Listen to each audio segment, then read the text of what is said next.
সার্বিক যে পরিস্থিতি এটা কিন্তু পুরো বিশ্বের জন্য একটা ভয়াবহ ঘটনা।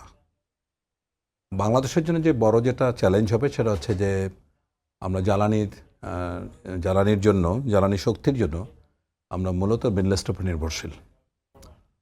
আমাদের ক্রুড অয়েল এবং রিফাইন্ড অয়েল এইটা দুইটা মিলে প্রায় ৪৫ দিনের আমাদের মজুদ আছে। স্টার রিফাইনারির ক্যাপাসিটি হচ্ছে ১৫ দিন প্লাস মাইনাস। তো এই যুদ্ধটা যদি ১৫ দিনের বেশি লাস্টিং করে ইফেক্ট কিন্তু পড়তে শুরু করবে। দেখুন আপনার অলরেডি ক্রুড অয়েলের দাম 10% বেড়ে গেছে। অ্যাভারেজ ক্রুড অয়েলের প্রাইস কিন্তু $65 থেকে $70 পার ডলার থাকে, কিন্তু অলরেডি এটা $78 বা $80 চলে গেছে।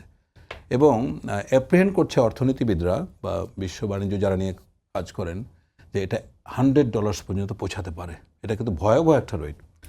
এটাতে এফেক্ট কী হবে যে বাংলাদেশের মতো দেশগুলিতে প্রত্যেকটা আইটেমের দাম বেড়ে যাবে, কারণ এর সাথে পরিবহন জড়িত। শাকসবজি থেকে শুরু করে কাপড় চোপড় বলেন, বা আপনি যখন এক জায়গা থেকে আরেক জায়গায় উবারে যাবেন, প্রত্যেকটা জায়গায় এটা ভীষণভাবে বেড়ে যাবে। এখন সরকার ইতিপূর্বে যে ঘটনাগুলি ঘটেছে, এর আগে যে ১২ দিনের যুদ্ধ হলো বা সে সময় কিন্তু সরকার একটা ধারণা করেছিল যে ঠিক আছে ২ সপ্তাহের মধ্যে যুদ্ধ থেমে যাবে, সুতরাং সরকার সাবসিডি দিয়ে সেটাকে কাভার করার চেষ্টা করেছে। এবার কিন্তু এই সুযোগটা থাকবে না।